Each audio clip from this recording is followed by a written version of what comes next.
Click the link in the description for your free Amsoil catalog.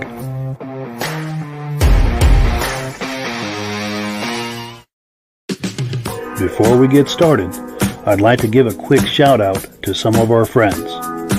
The Eastern Snowmobile Racing Hall of Fame. Search for them on Facebook. Central Minnesota Pond Racing. Search for them on Facebook. The historic Lancaster Motel for the ultimate Eastern trail riding adventure. Crane's Snowmobile Museum at 172 Main Street in Lancaster, New Hampshire. The Vintage Snowmobile Club of America Quarterly Magazine. The Bridge Street Garage Racing Team, the house racing team of the Vintage Snowmobile Podcast. The New Hampshire Snowmobile Museum at Bear Brook State Park in Allenstown, New Hampshire. And lastly, if you decide to advertise with the Vintage Snowmobile Podcast, this could be your advertising message. Good evening and welcome to the podcast. I'm really glad you're here. I have a robust lineup of vintage snowmobile entertainment on tap for you tonight, including a couple of live guests who we will bring on in just a moment. But before we get into all of that, I want to make sure that everything is working properly. So if you can see my face and hear my voice, I'm going to ask you to leave a comment. Let me know where you're viewing this from and whether you are a first-time viewer or a regular viewer. You know, to our first-time viewers who are popping in for the first time to spend some time with us, I hope you have a good time and that you enjoy yourself and decide to join us here each and every Thursday night at 9 p.m. Eastern Time, wherever you're viewing this. We simulcast, by the way, to 8 places across Facebook and YouTube. So wherever you're viewing this right now, circle back in 1 week's time, and we'll be waiting for you. To our regular viewers who are here week after week and season after season, you are the ones who make this possible. We thank you so very, very much for that. So we don't have any comments yet, but I'm assuming that everything is working properly. Please let me know if we have good video and audio, and I'm going to bring our guests on. Turn the microphones on. And we have an audio issue here. I'm getting some feedback in my ear. But how are we doing tonight, gentlemen? Doing great, Mike. How are you? Doing well. Very well, Mike. Thank you. Hi, Ray. Hi, Mike. Hey, Dan. How are you? Very good. Thank you. Now, Dan, we don't see, we can hear you, but we can't see you. Can you see me now? No. Oh, okay. Hold on. Well, while you're getting that sorted out, I wanted to just say that our good friend who's on here every week, Rob Hilditch, he's under the weather tonight and couldn't make it, but we do have our dear friend Ray Lacasse joining us. He's going to hang out with us today. And also Dan Beauchamp is here, and he's going to be telling us some things as soon as we get this. We dropped him. And now he's back. All right, so we just need to get this video situation resolved. I have my technical assistant just close to me here, my son Zachary. So sure. Hold on, I'm gonna hold it properly. I got my phone. Is that okay, or geez, the angle?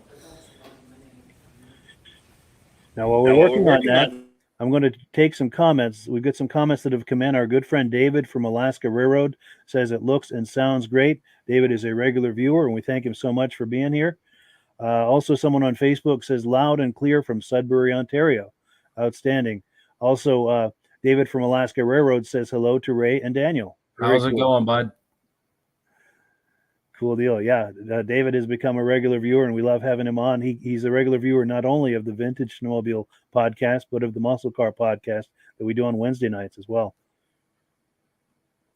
Very cool. So glad to hear that everything's working properly. But what I think we might do to give Dan a few minutes to get this straightened out is we're going to rearrange the order of things tonight.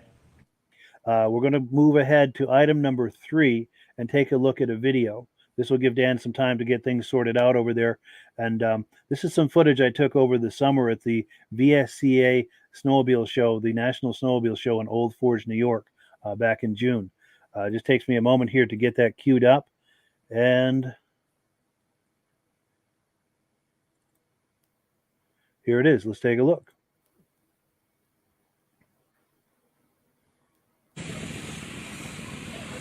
How's it going? Oh, hey, Mike. Yes, you look really familiar. Glenn Ford, I watch your show there on TV. Oh, wonderful. Nice to meet you. Yeah, I brought my motor skis down. So. You have anything here? Oh, inside here.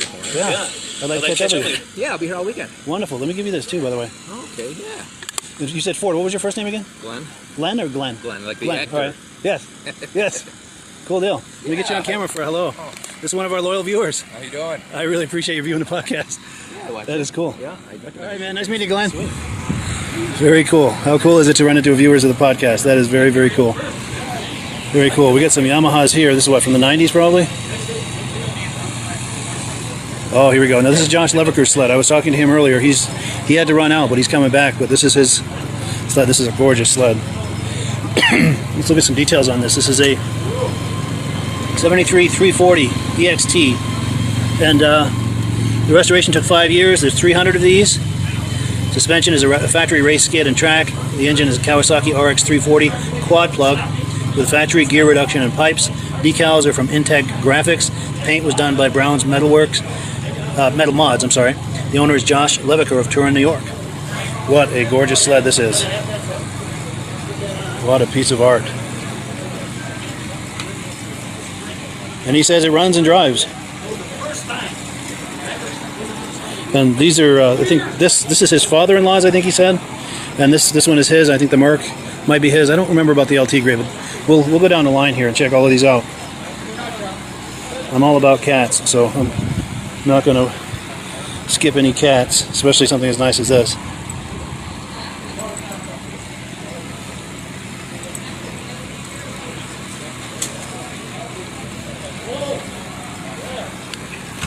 And in case you're just joining us, we're at the VSCA National Vintage Snowmobile Show in Old Forge, New York. If you're in the area, come on by. We just checked into the 19th Green Motel right in the main drag in Old Forge, and they still have some vacancy. We were very pleased with our room. We just checked in an hour or so ago. Talked to the owners, very nice people. Highly recommend them if you're coming to the area. They still have vacancy, so just look for them on a Google search. They're easy to find. The 19th Green Motel in Old Forge, New York. So if you're thinking about coming out on a wild impulse, there are places with rooms. I just named it, the 19th Green Motel. Look for them on a Google search. They'll come right up, book your room, and come on over. Join in the fun. Well, this is Josh's. Well, those dogs see those dogs. All right, that's what all the excitement's about. Yeah, this is his cross-country cat, Josh Leviker's. Now, Josh is a regular viewer of the podcast, and he and I are in pretty regular touch on Facebook. He sends me all kinds of nice images of cats, projects he's got. See if I can get a better angle of this cross country here. Oh no, Andrew Strako says, I will be there tomorrow. He's coming in from Granville, New York. Wonderful. Well, if you see me walking around, Andrew, doing video, be sure and say hi. Give me a wave on a video. Love to meet you. Oh, I love this key fob. See if I can get a better image of that. I mean, Cat had so much going on in the 70s, but one of the things that was really enjoyable was all the swag they had, all the keychains and mugs and, you know, rugs like this and clothing and more clothing. Cat really went nuts with that, and it was wonderful. Nice Mercury snow twister here. Trail twister, I'm sorry. Unrestored. Owned by Josh Levicker.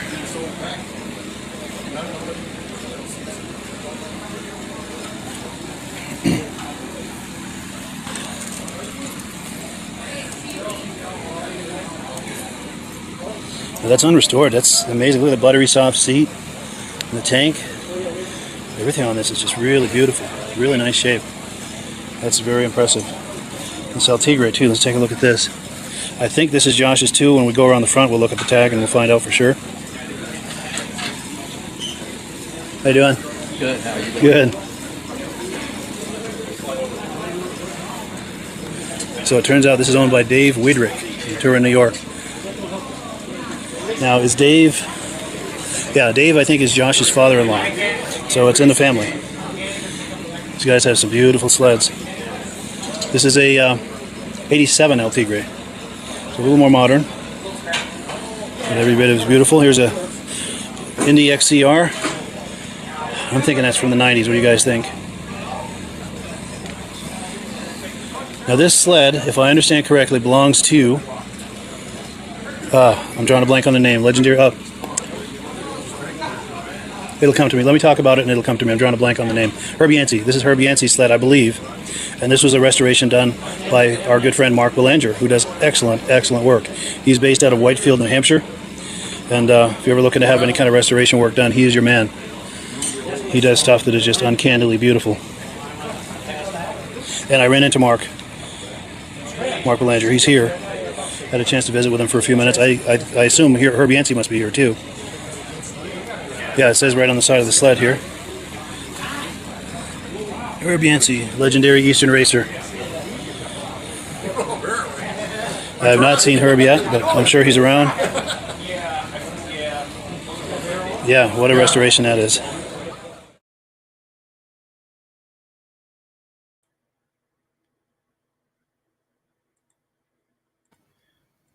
Yeah, so there you have it. I just want to get our shots lined back up. That was a good time out there at the Old Forge, New York.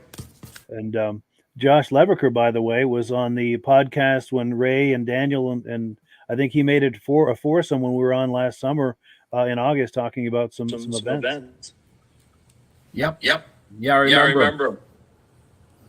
Yeah, and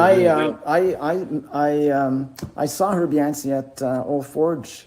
He was sitting on the snowmobile, and he had Ron Hall with him on the snowmobile. Yes, they were both there. Yeah, and they were former teammates. Yeah, That was ball back in the day. Yes, Team Abel. And that moto ski that we were looking at won the People's Choice at that event over that weekend. He got a trophy probably as tall as he was. Yeah. That's awesome. For sure. Now, Dan, I think what we're going to do, we still can hear you but can't see you. But since you've got some images that you've shared with us, maybe we can continue with the program and just let the images do the talking and along with your voice. Will that work for you? It's perfect. But, I mean, I have here on my phone, it says that my camera is on. And in the box, it says... you're on the show. Everyone can see and hear you. So I'm unaware of what's happening. Yeah. I'm not sure what's going on. It's been that kind of day, I think, with technology. Not to worry.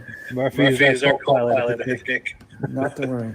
Always good. But I'll pop that first image on the screen. Okay. And so if you want to just start the presentation and talk this up. Yeah. So tonight, I'd like to share with you, Mike and Ray and all the viewers and experience my good buddy Eric Foss and I had on November 4th of this year.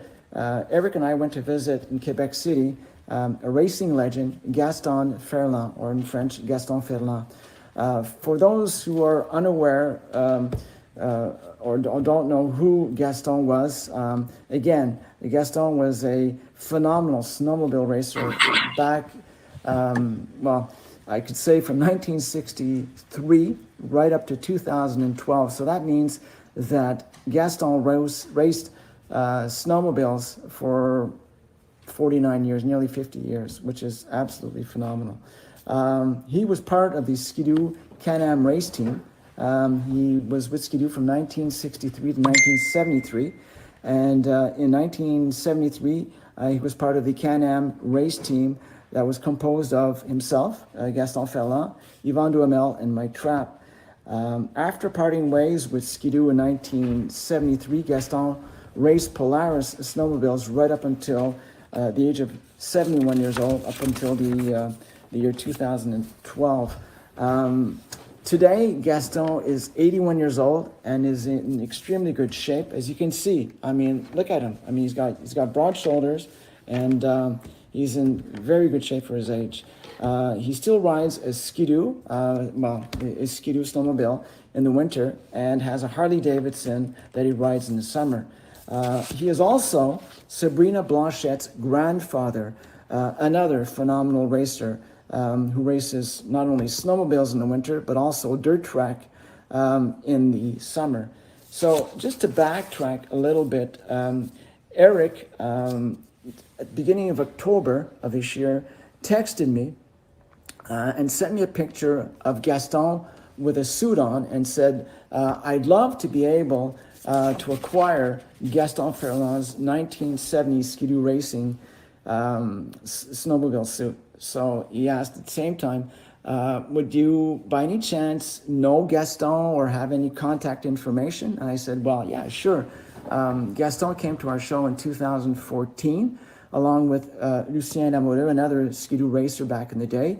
That same day, Mike Trapp and Yvan Duhamel were at the show, but unfortunately, both Gaston and Lucien arrived around 3 o'clock in the afternoon when most of the guys were packing up and leaving for the day. But anyway, I've spoken to him over the years. I invited him to our show, but unfortunately he said, look, I can't make it on account that Sabrina, his granddaughter, races dirt kart in the summertime, and I follow her races.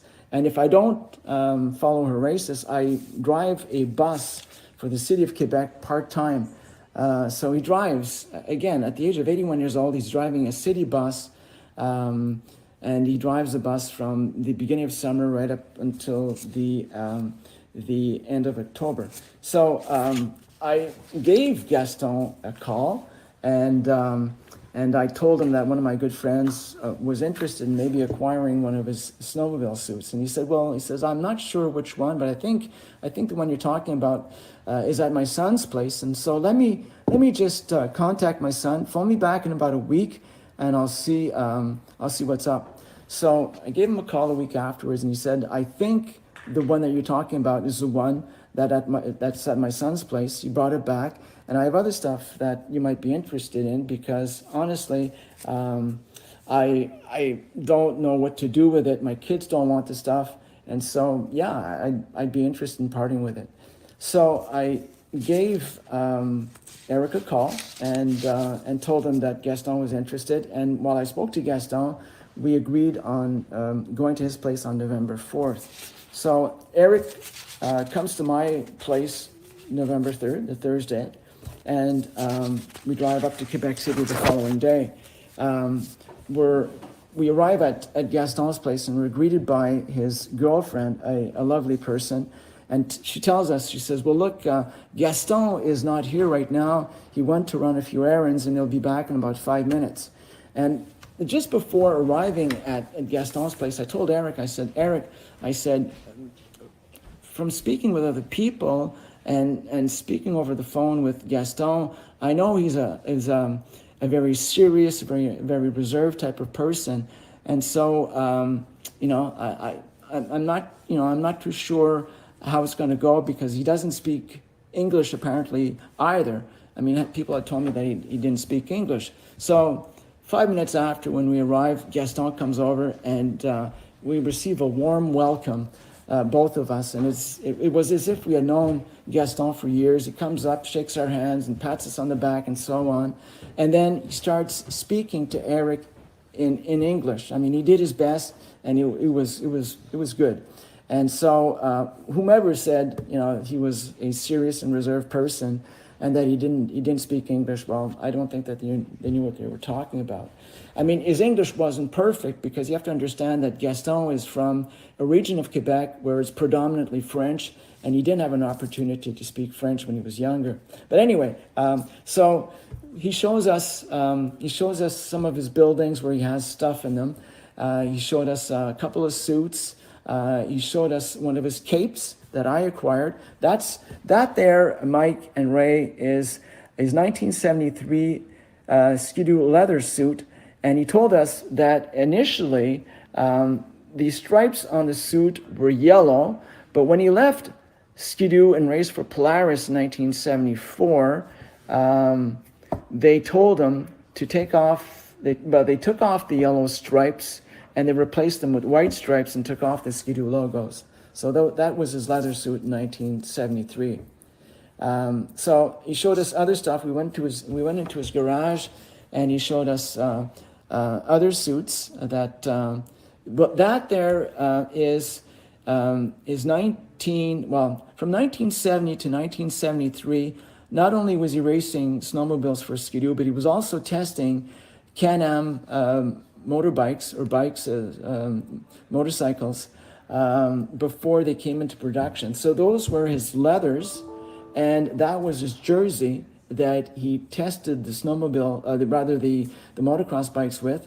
And he tested them with another tester that, his name was Jeff Smith, who was the two-time world champion motocross racer, as well as a 6-time European motocross racer.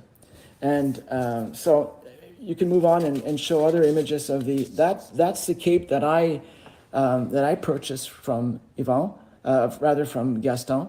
And then Eric bought other stuff from Gaston. That's his 1973 suit when he was on the Can-Am Skidoo International team with Mike Trapp and Yvon Duhamel. And so that suit, that's one of his jackets. But the suit in question, the picture before, actually is the suit that Eric wanted, but it turned out to be a 1973 suit and not a 1970. The picture they had was not a 1970 suit. It was a suit that some company fabricated for a promotional thing that happened in Valcourt. So that is the actual 1973 suit. So the only other persons that have that suit are Sophia Duhamel, Yvon Duhamel's widow, and Mike Trapp. And I just spoke recently to Mike Trapp, and Mike Trapp does not want to part with any of his stuff. So I thought that was pretty cool. So we purchased some of his suits, and then afterwards, Gaston invited us inside his house and showed us his trophies, and that's one of the trophies.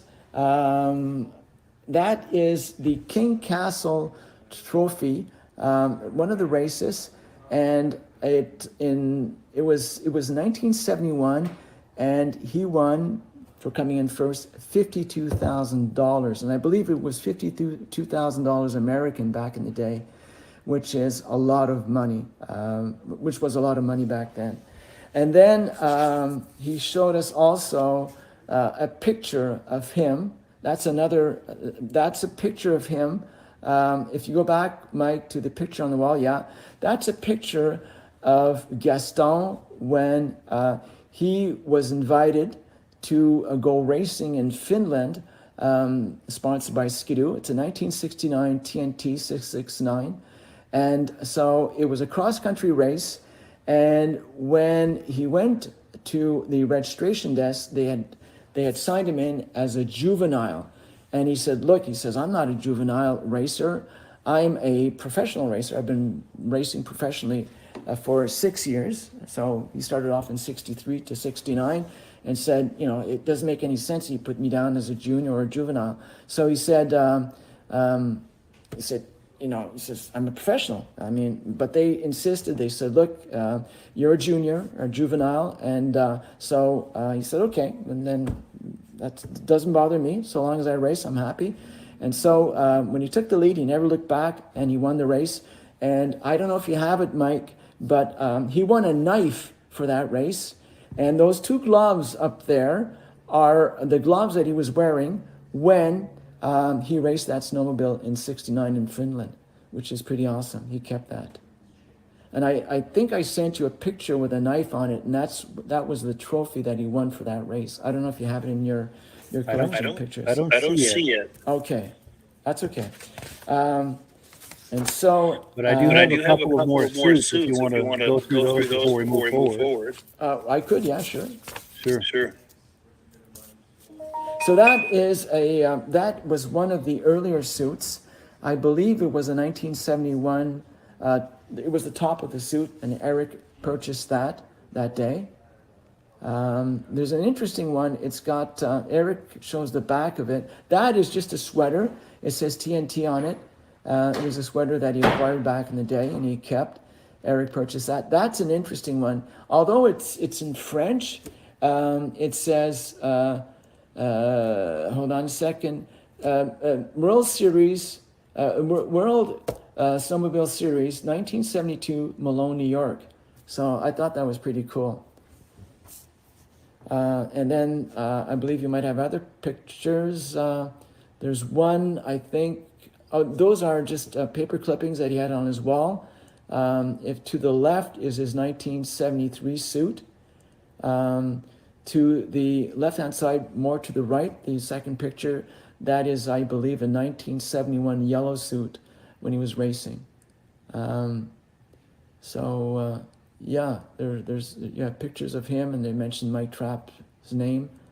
You have to understand that he was one of the top racers back in the early 70s. He won quite a few races from 1970 to 1973.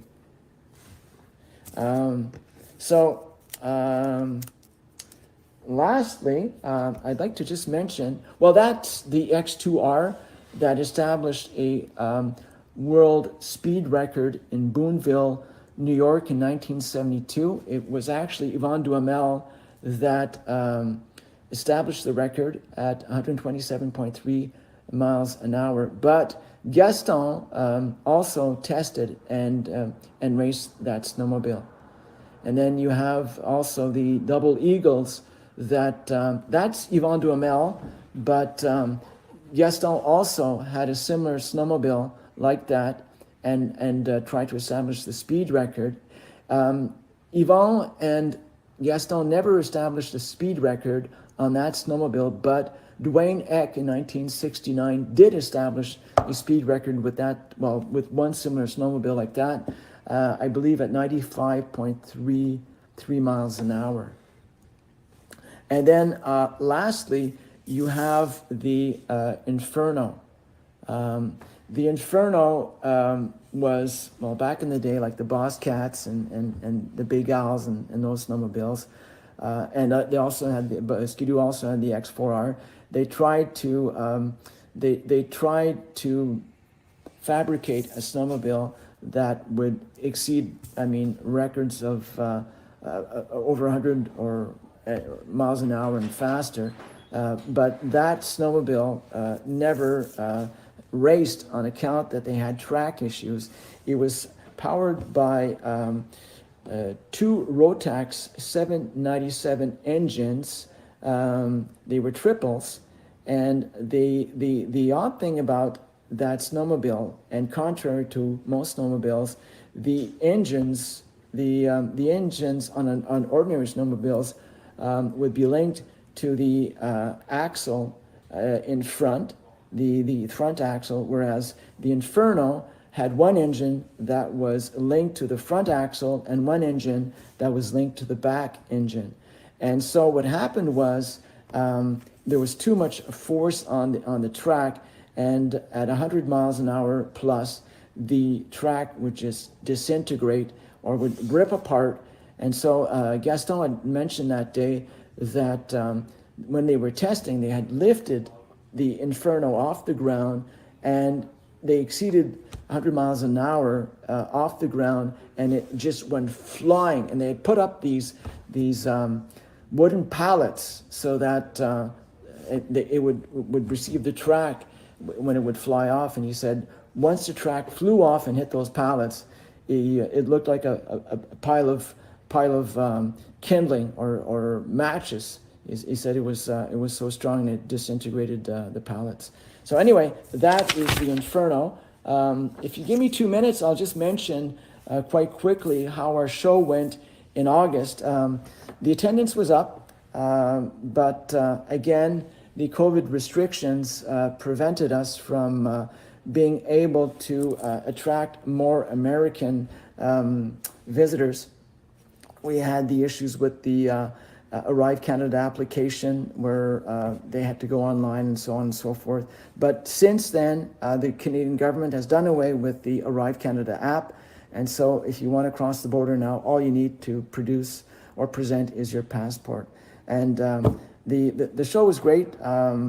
Attendance was up. Snowmobiles were up. We had, I think it was 175 snowmobiles, beautiful snowmobiles. The warnings brought the two 1976 ski rules that were raced by both Jacques and Gilles Villeneuve back in the day, the IFS ski rule snow pros. And I don't know if you have a picture. I think I sent you a picture of them initially, Mike. But one of them has a windshield on it, and people thought, well, that doesn't belong there. And so the story is that Gilles, when he raced, would take the windshield off, but when he was practicing, testing his machine, he always had the windshield on his machines. So anyway, small anecdote. Yeah, I don't think I have those images. Okay. But if I do, they didn't get uploaded today for tonight's podcast, and I apologize. But No problem. I would love to on a future episode have you come on, and maybe we can talk about the event, and if you have any images, video, anything like that, love to do a presentation on that. Sure, no problem. So basically, that's it. Thank you, Mike. Well, thank you so much. Now, anyone viewing this, if you have comments, by all means, leave them. Let's see, we've got someone. I'm going to shut your mic off for a moment, Dan, because we're getting an echo. But somebody says, Darren Lumby says, absolutely love your show. He's from Minnesota. Thank you for doing this. I've got a couple of 71 Scorpions, and I've been addicted to these things since he was 6. Very cool. Very cool. And then, of course, Jeff Wesner says, great history on Gaston. And then Rob Hilditch, let me back this up here, who's usually on this program, but he's under the weather tonight, couldn't make it. He's talking about Sabrina now, saying Sabrina, Gaston's granddaughter, is a phenomenal driver, and it's true. I'm sure we've all heard of her. And Rob continues saying, I've seen her win many races, and it's true. Who in this hobby has not heard of Sabrina? David from Alaska Railroad is saying racing at 70 plus years old, very impressive. God bless him. Absolutely. And then we've got Stacy and Art Fosler saying hello from Platte Hill, New York. They're regular viewers. And then one other comment, David from Alaska Railroad talking about the video we looked at earlier, saying they're good looking sleds. He's a huge fan of polished tunnels. Cool deal. Oh, and one more comment came in. Great history on the Ski-Doo race sleds. Outstanding. Yeah, thank you so much for that, Daniel. That is wonderful. You're welcome. Now we're going to move on to the next segment of the program. We're on item number 2. We moved ahead and we did number 3, but we're going to do item number 2. And I actually owe a lot of people an apology because my messages have been backing up. They're just stacked up, and I've been horrible about getting to them. I'm finally starting to get through them. So I wanted to share some of these messages that have come up. People have been sending me images and comments, things like that. This, I think, should give us all a chuckle. Anti-theft method. This is from Rich Mesielzak. I'm sorry if I'm butchering that. I can't do it. Mesielzak. Maybe that was it. But that is a hilarious image. I think it's like a mid-70s cat up on a tree. I don't know how that happened. But if you know any kind of a backstory on that, Rich, we would love to hear you as how that came to be up in a tree like that. And then Todd Austin shared some really nice images with us. These are from a mid-70s trip to Yellowstone. And as I get close to the screen here, looks like there's some maybe 73, 74 TNTs in the back of that truck on the left. A couple of Harley Davidsons, maybe 74-ish, give or take, in that middle truck. And then a couple of cats in that Ford on the right. And then he's got some other images probably from that same trip. And I'm thinking this must have been 75 or 76 because see that Colt, that Polaris Colt? That's what, 75, 76 maybe? Anyone? Looks Ray, like you're- a 75. Okay, so it had to Yep. have been at least 75. And then there's one of those Harley Davidsons and those TNTs, also from the same trip to Yellowstone. It looks like they're horsing around. There must have been a sled on the left there and the exhaust, and maybe a track was spinning or something. That's awesome. Yeah, could love those old suits. Yeah. And then some more, just another angle and some early 70s. There's an early 70s Polaris there on the left. And one more from Todd. Very cool. And then I apologize, Dan, I've got your mic off, but I'm going to turn it back on. Did you have any comments of what we've been looking at here? Those two, well, you know that I'm a Skidoo guy, so those two TNTs were either 74s or 75s because the 73 was the 73 were the silver bullets, by the way. Sure. Yeah, my dad had a 73 silver bullet. What size engine, Ray? It was a 340. That was the good one. Yeah. Yep. The Yeah, 440 nice. had small issues. Yeah.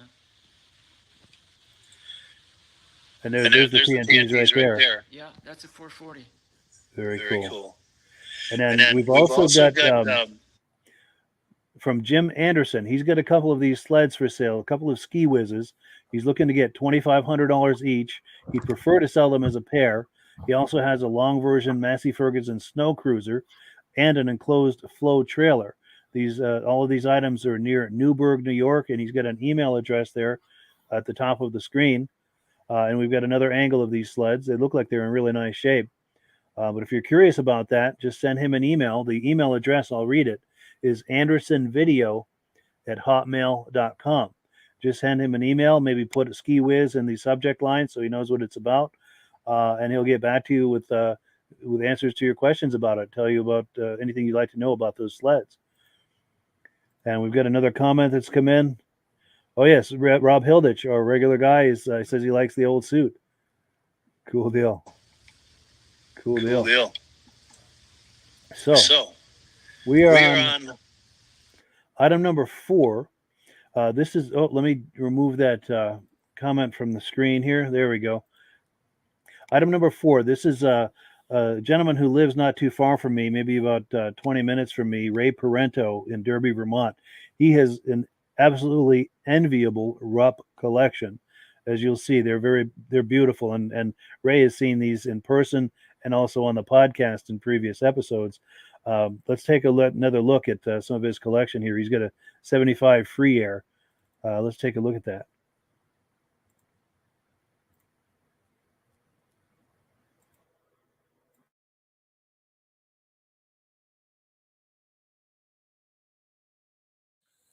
So what we have here is another 75 Free Air chassis.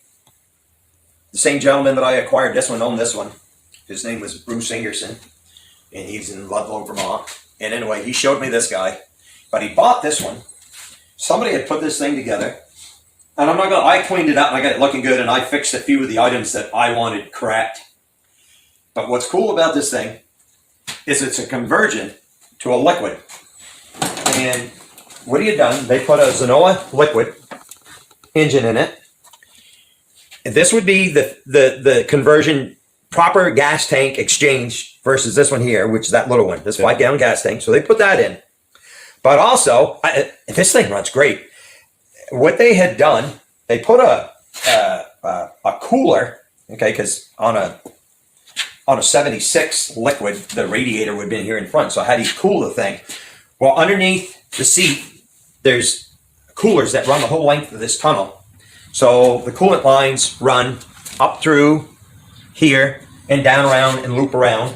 So the coolers underneath the tunnel are there. I can't show you the way this sled is, but they converted it to a rubber track, not a cleated track, to a rubber track conversion. So it's got the same suspension underneath it as the 76 Nitro would have had. And when they put it together, it looks to me like all new old stock. The skid looks new to me. The track underneath it has still got the rubber... the embossed logo and stuff? Yeah, and the little nipples that hang off from it. Oh, wow. Like from a fairly new track. When it was molded, yeah. So I got the thing. I did put this is a seat cover that I had gotten, came from Atwood's. They're in Vermont. All you got to do is Google that up, Atwood's snowmobile parts. They did a really nice job. It's very close. The pleats are fairly close and pretty reasonable. But when I got this seat cover, I had asked him, can you do the side pad? He said, I don't have a pattern for that. I'm not saying he couldn't do it, but I'm assuming that if he wanted to make one, he'd have to, obviously they'd have to cut the foam out. I have no idea if they could ever do that embossed. Yeah, like that. That would I don't be hard. know how they could do that. So actually, on the others, on 3 or 4 of those guys over there, I know they do more than just Rupp's. He does. If you go on his site, you can see a lot of his stuff they do, and they do an excellent job. So that's where this seat cover came from. So anyway, I went ahead and I cleaned the carburetors, got it running. He had some aftermarket gauges on the thing, and I put Rupp gauges on it. And then I took the skis down, and they're not re-chromed. I took them down to performance powder coating, and I had them powder coated on aluminum color there, so they would match. And this hood that is on this guy is the hood that actually came on this sled here. Oh, really? Yeah. This hood was on this sled, but I wanted this one to be over the top, and the hood that came on this guy was, no disrespect to whoever painted it, but it was hideous, and it had all the gel coat cracks everywhere. Wow. And it had flames painted on it, and it was kind of the wrong color red. So this is the conversion I did here. So I ended up with this here. This will make a nice trail sled. I haven't tried it out yet. I acquired it at the end of winter. I got it running, and like I said, I went through the thing, and I'm looking forward to giving it a whirl. And some of these things I have, in my mind, I'm like, I don't know. Somebody comes along, wants to own it, they might own it, but right now I just like looking at them. Yeah. So they're easy on the eyes, that's for sure. I want to get a shot of those gauges you were talking about. Cool. Yeah, but continue. You were saying? No, it's just so that's how you end up with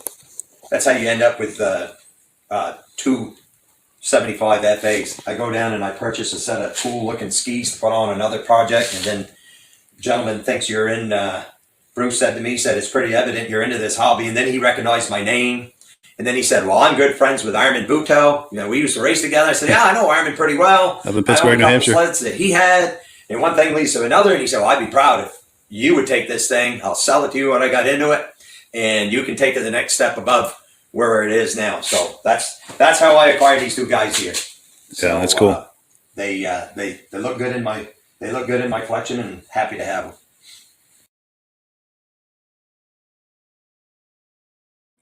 And we're back. Yeah, any reactions to that, gentlemen? Oh, that's awesome. I did get to see those sleds at our show back in September, and Ray's a great guy, and just phenomenal, beautiful work. I was just amazed at it, and that's what's fun about these shows, is being able to see everybody's sleds, and it doesn't matter what make or model. It brings back the era, and meeting the people and talking to them, the conversation's what's worth it. Yeah, for sure. And he also mentioned a mutual friend of ours, of the three of ours, Armin Buto. Yeah, Armin's a great guy. Armin's helped me a lot. He's still helping me a lot with our vintage shows and vintage rides. And just whenever we have a meeting and sit with Armin, it's so much fun to listen to his stories, talking about all this. It'd be great to just sit with all these guys. And yeah, for sure. If ever you're able to have any influence with him to maybe get him on the podcast, or even do a video with him that we could air on the podcast, I'd love to see that. I've only seen a fraction of his collection, but it's very impressive. Yeah, maybe I can make it over sometime and do a little bit of video over there by his collection. That would be amazing if you could pull that off. Yeah. And then Dan, did you have any reactions to what we've been looking at? Look, I mean, they're absolutely gorgeous snowmobiles. His collection is awesome. What can you say? It's so funny because he had mentioned that the cab that he had on that free air that he converted to a liquid was hideous. And in so many cases you see that kind of stuff. It just reminds me of Yvon Duhamel's 1974 Snow Pro, and there's only one left, owned by the Warnings now. But when Yvon stopped racing in 1976. He opened up a Snowjet dealership in the Laurentians here in the province of Quebec, and he painted that 1974 Snow Pro blue like a Snowjet. And I mean, years later, I think it was 1995 or somewhere around there, they asked him to come to a vintage show in Valcourt, and they had to repaint that snowmobile because it looked hideous. I mean, anyway, yeah. It's funny, time changes things in a way, because maybe, into the 80s and so forth, people weren't thinking at that point probably that these are going to be collectible, sought after sleds. They were just, old sleds, we don't use it anymore. Let's paint it up and make it, do something crazy with it. And now looking back, all these decades later, it's like, what were you thinking? Yeah, that's what he told me. He said back in the day, he had his kids, Mario and Miguel de Duhamel, the famous motorcycle racer. They would ride that Snow Pro like it was just an ordinary snowmobile on their farm up in the Laurentians. I mean, imagine that, you're racing a snowmobile like that around the woods, and I mean, anyway. Bushwhacking and ditch banging. Yeah. Wow. That's wild. Now, before we move on to the next part of the program, when we were on item number 2, the announcements, I had intended to give both of you a chance to talk about any upcoming events that you're involved with, because I know you both do vintage snowmobile events. So I wanted to give a chance. I will let Ray go first. Did you want to talk up any events you've got on the horizon? Sure. I mean, we've got coming up in March. It's the first Saturday in March, which I believe it's March 4th. I don't remember the exact day on the top of my head, but we have another our third annual Great Northwoods Vintage Snowmobile Ride in Pittsburgh, New Hampshire. And we're combining it with what's called the Parade of Lights here in Pittsburgh that we have on a lake. Trying to get the Guinness Book of World Records involved for the most snowmobiles in a parade on a lake, which is a little over 1,000. And I believe they probably had it last year, but now we're going to combine it with a vintage snowmobile ride. Hopefully get some of these vintage sleds out there too for it. I think it'd be pretty cool. Yeah, what an experience that will be. Yeah, absolutely. So we're looking forward to that. And then next year we're going to do another vintage show again, the third Saturday in September. This year was the first one. It was a pretty good turnout, excellent day, and we're looking to maybe. I'd like to talk with Dan at some point about it and see if we could get some of the people from Canada down to this, where we're so close to the border.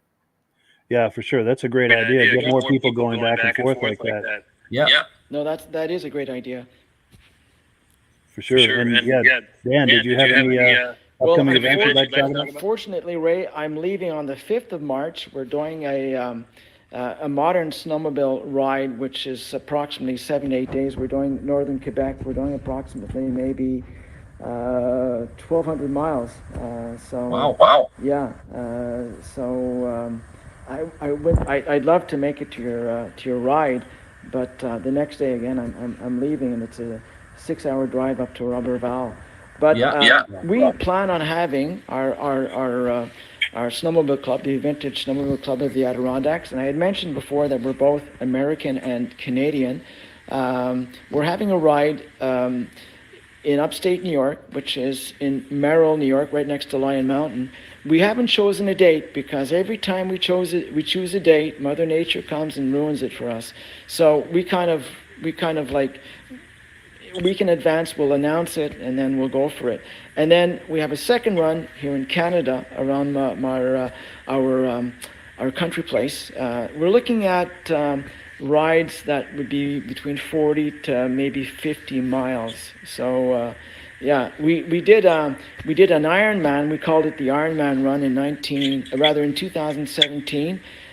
We left Lion Mountain, New York, crossed the border, and came into Canada. Went back to Lion Mountain via Moores, New York. We did 184 miles in one day on vintage snowmobiles. So we started off, we were 14, we ended up 9 finishing, and I finished on my 1972 640 Nordic. So it was a good day. Yeah, very cool. We have place for 3-4 people if you're interested. I don't know, Mike, you can contact me. My email address is powerscortriver@gmail.com. And so, I mean, if people want to join us, we have room for 3 or 4 people. So perfect. And that's powersportlover@gmail.com. Did I hear that correctly? Powersport River. So it's POWERSCOURTRIVER@gmail.com. So Gotcha. Yeah. So by all means, anyone listening to this, if you're curious about what Daniel is talking about, send him an email and he'll be happy to help you with that, get you the information that you need. We also have some comments coming in. Reese Fleury says he would love to join that ride in Merrill this year. Cool. Yeah, definitely be in touch about that. And David from Alaska Railroad says, Ray, I wish we had events like that. Would love to join on that ride with his TXL. That's right. We got a fellow TX lover in the house. Well, if he brings that TXL with him, we may not go home with it. Yeah, for sure. TXs are hard to resist, for sure. Yeah, they are. Well, cool deal. So, any final comments on what we've just been talking about before we move on to the next segment of the program? No. I'm good. All right. Good. All right. So the last item we're going to look at, this is an induction ceremony for the Eastern Snowmobile Racing Hall of Fame that happened on September 10th. Anthony Butch Consolini was inducted into the Eastern Snowmobile Racing Hall of Fame. Let me pull up that video clip here and we'll take a look. All right, this is Anthony Butch Consolini, inducted into the Eastern Snowmobile Racing Hall of Fame 2022. With much early success as an independent racer, Butch began racing in 1968 for the Tri-State Power Sled Team, a Skidoo distributor from Lee, Massachusetts. After making a name for himself in some of the smaller races around the state, Consolini's breakout moment came at the 1970 Massachusetts State Championship, where he took 3rd in B-Stock, 1st in Mod 1, and 1st in Mod 2, making him the overall winner for the prestigious Governor's Cup. Butch grabbed the first place win in Mod 1 at the 1970 High Chaparral races in East Jewett, New York, and kept up his winning ways by winning Mod 1 in both the oval and the cross country, tying him with Bob Martin for the most points at Laconia International in Loudon, New Hampshire. For the 1970, he wound up 3rd in points for the Eastern Division in USSA. In 1971, Butch was unbeaten in Mod 1 at Plainville, Connecticut. At West Springfield, Mass, Consolini led the way in Mod 1 and grabbed the 3rd in Mod 2. He took 1st place in Mod 1 and 3rd in Mod 2 at Monticello, New York. With a 2nd place finish in Mod 1 at Bangor, Maine, Butch continues his winning ways by garnering 1st place in Thompson, Connecticut. After a 2nd place finish in Mod 1 at Barrie, Vermont, Consolini tied with Timberland Machines team captain Bob Fortin for top points in Mod 1 in the Eastern Division of USSA with 78. And we know how Bob Fortin was, and to even tie in points for Bob Fortin back then would have been a tough thing. Driving the new 295 and 340 3-cylinder Blizzards, Butch raced to 5 consecutive wins in Mod 1 at Canton, Connecticut. 1st at Scarborough, Maine, 1st at Bangor, Maine, 1st in both Mod 1 and Mod 2 at Lancaster, grabbing the Kilkenny Cup, and 1st in Mod 1 and Mod 2 at Northampton, Mass. Anthony was a force to be reckoned with in the Mod 1 and Mod 2 classes. He was number 1 in points for the 1972 season in the USSA Eastern Division with 1,812. Due to canceled events of a warm 1973 winter, he still wound up number 1 in points again in Mod 1 with 1,315 points, including a Mod 1 win at the Pennsylvania State Championship. Butch held the top points total 3 years in a row in Mod 1, competing in a class that totaled thousands of active drivers. He wore gold bibs number 20, 12, and 6 during his totally dominating career. And it's just a pleasure, because I remember watching Butch race at Lancaster, and he was one of the best. So Butch, please come on up here.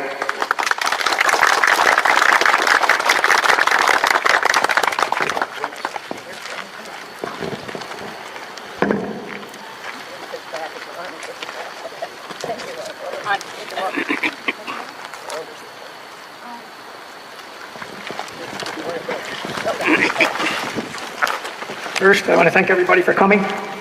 Second, for the committee that has even considered inducting me into this Hall of Fame, which to me is fantastic. To Mr. Crane for building a setup that I can't even believe that you could do it. It's fantastic. Other than that, there are a lot of people that without them, I would have never gotten to where I was or am today. I first bought my first secondhand Ski-Doo from a moto ski dealer in our town named White Ford. Unbeknown to me, he was a boat racer on the Hudson River.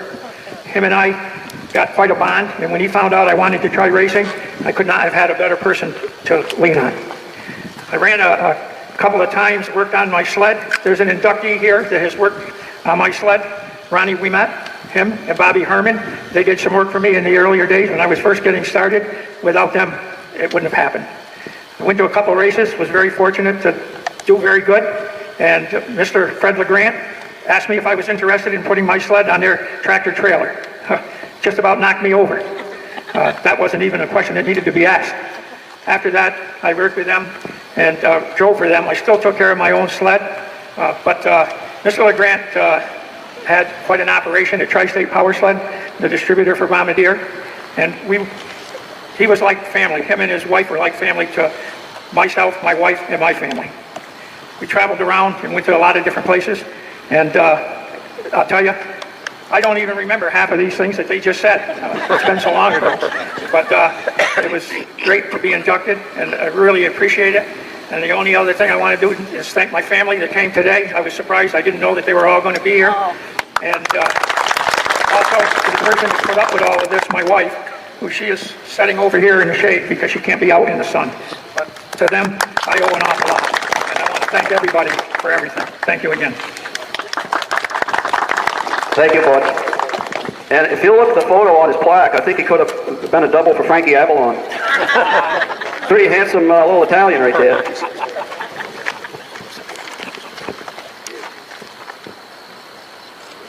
Can your wife come and take a picture? Sure. All right, Jake. Okay. That's right. Right. That's right. Yeah. If it wasn't for the women, these guys wouldn't be racing. That's right. Wait a minute, my son's taking one. Did you get it, Mark? Okay. Did you go? Thank you. Butch Consolini, ladies and gentlemen.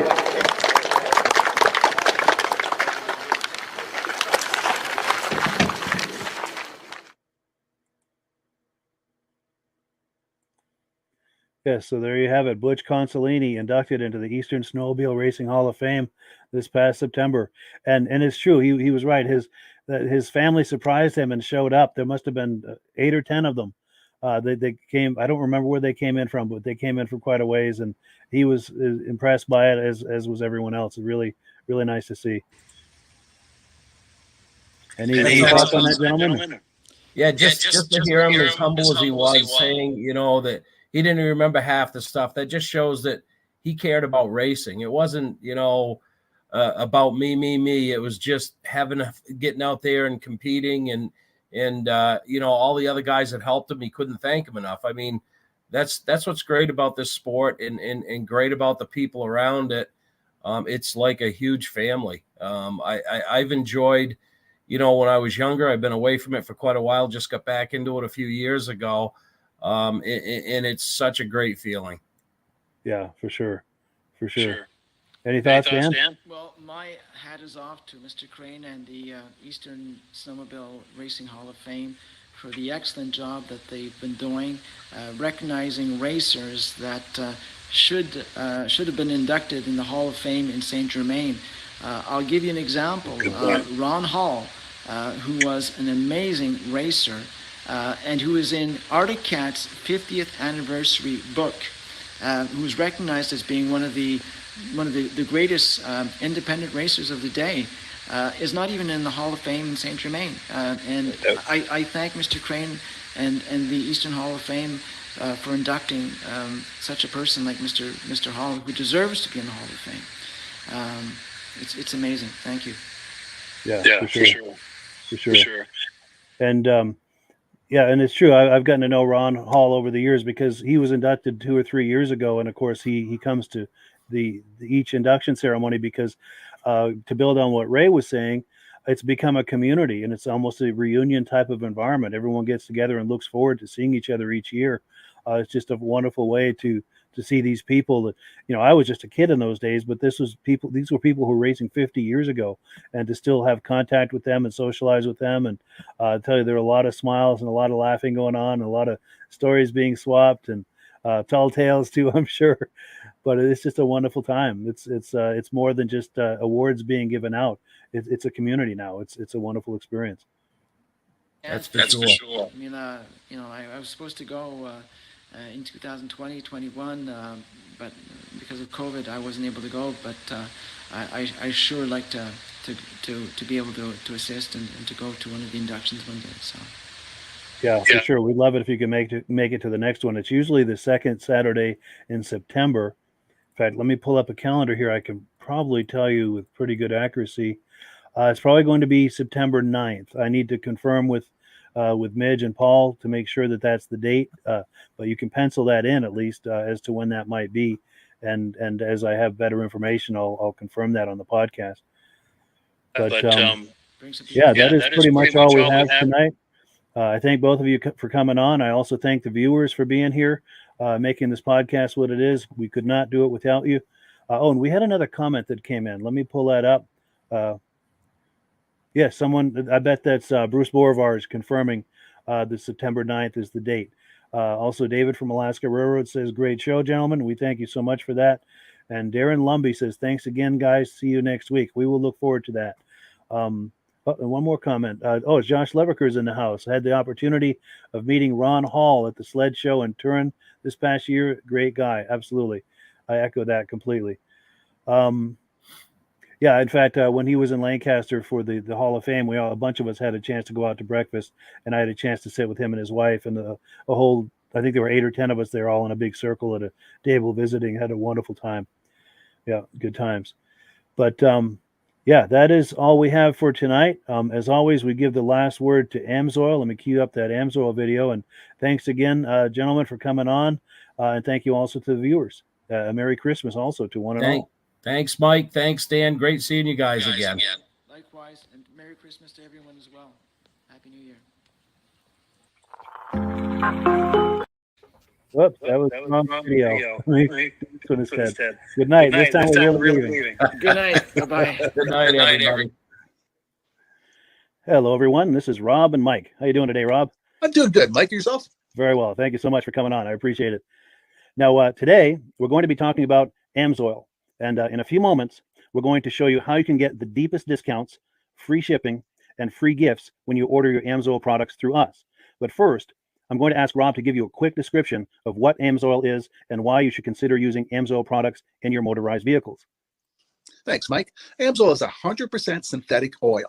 Everybody uses Amsoil for a different reason. Some people like the benefits that Amsoil is warranted for 25,000 miles or 1 year.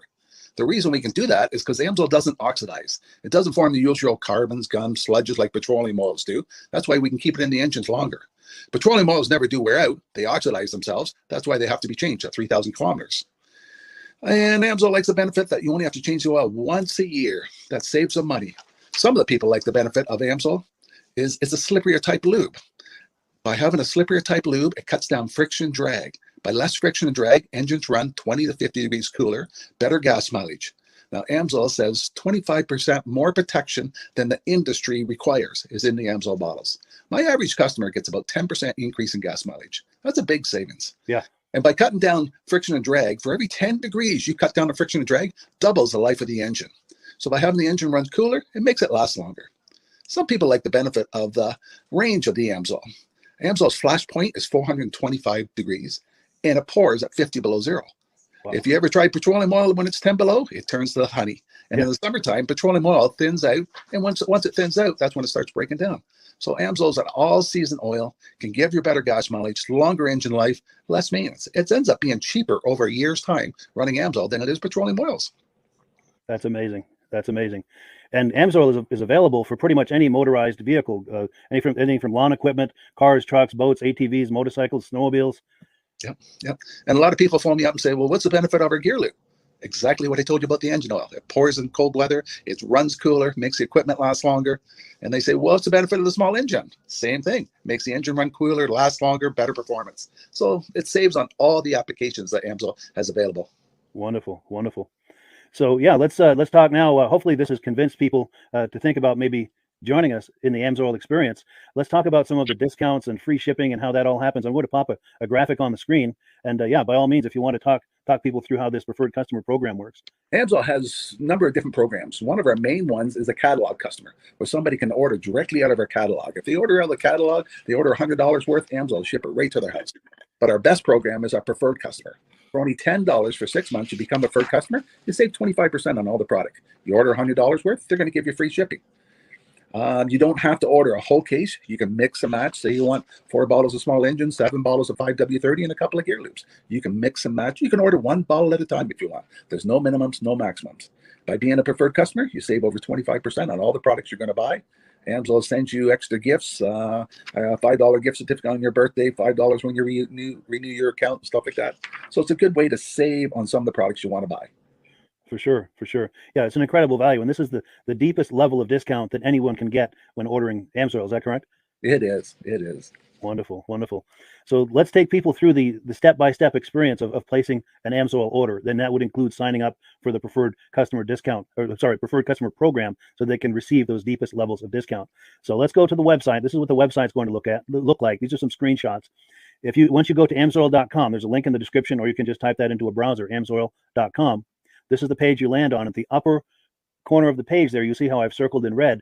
That is the link to click, the Join Now link. That will take you to the Preferred Customer Program page, where you can take advantage of all of these discounts and free shipping and everything that we've just been talking about. This is what that page looks like. In the lower right, you're going to click Join Now. This will pop up. You select the duration you'd like, whether it's 6 months or 12 months, and click Add to Cart. Now, once this pop-up goes away, you'll be back on the main page. And the upper left, you'll see where I've got that red arrow. It says Shop. Now you can start shopping for products, and on your very first order, you're going to get these discounts and the free shipping as long as it's over $100. You'll get all of these benefits right away. So once you click Shop, it's going to take you to the product page. There's different types of oils, lubricants, so on and so forth. For the benefit of this exercise we're doing now, I'm just going to click motor oil. It shows different types of motor oil. Let's click gasoline. Now this takes us to an item. It's their synthetic motor oil. And you can see the item there, and there's choices for different viscosities. But take a look at the price. Let's take a closer look. Let's zoom in. But if you've joined the preferred customer program first, you're going to automatically get the deepest levels of discount. That's what we're looking at here. You're saving $3.80 on that quart of oil. Instead of paying $16.29, you're now paying $12.49 for that quart of oil. That is the deepest level of discount you can possibly get. And then you just add the quantity that you'd like. You select any other items that you're thinking about, add them to the cart. And once you click Add to Cart for the final time, you're going to see this come up at the top of the screen. It's going to show your items and your the total that you're at so far. Pardon me. And then you just click View Cart in the upper right, and that'll take you to your cart. Take a close look here at the upper right. That blue box shows that you're getting free shipping. You're eligible for free shipping on this order because it's over $100. That little yellow box shows that you've got the preferred customer membership on your order. That gives you the deepest levels of discounts for the next 6 to 12 months. And then below that, you've got the items that have been selected. For the exercise here, I selected 9 quarts of the signature series, but that brings us up over $100 for the free shipping. We're saving $34.20. And if you're ready to finish, you click Checkout Now, and that takes you to this screen here. If you haven't signed up with an AMSOIL account at this point, just click in the lower right to create an account, create a new account. It's going to ask you for some basic information, name, and those types of things. Now let's take a closer look. You'll see this gray shaded box. This is a very important box. This is going to ask you if someone has referred you to AMSOIL. And if so, please enter my name. My name is Mike LaPierre. It's spelled right there on the screen for the correct spelling. And also the referral number, 304-555-94. That's how you make sure that Rob and I get credit for this. Now, in the interest of full disclosure, I have signed up for AMSOIL under Rob. So when you order using this referral number, Rob and I both benefit. So if you enjoy these podcasts that we're doing, this is a wonderful way to support the podcast, because when you order using this referral number, Rob and I both benefit, and the commissions I make go directly toward offsetting the cost of doing these podcasts. So I thank you in advance for that, for using my referral number. I very much appreciate it. And once you've done that, you just go into the next screen to enter your payment information, and you're done.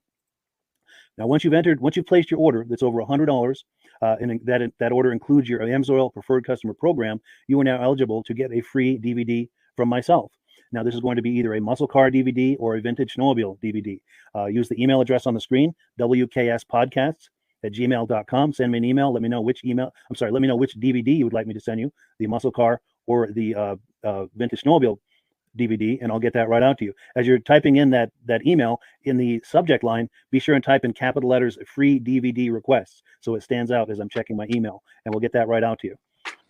So I guess the last thing, Rob, that we wanted to talk about is if someone is considering AMSOIL as a business opportunity. Yes. If anybody has a retail or a commercial account and they would like to buy directly from AMSOIL, just send Mike a line. He'll show you how to set up, and you can buy directly from AMSOIL.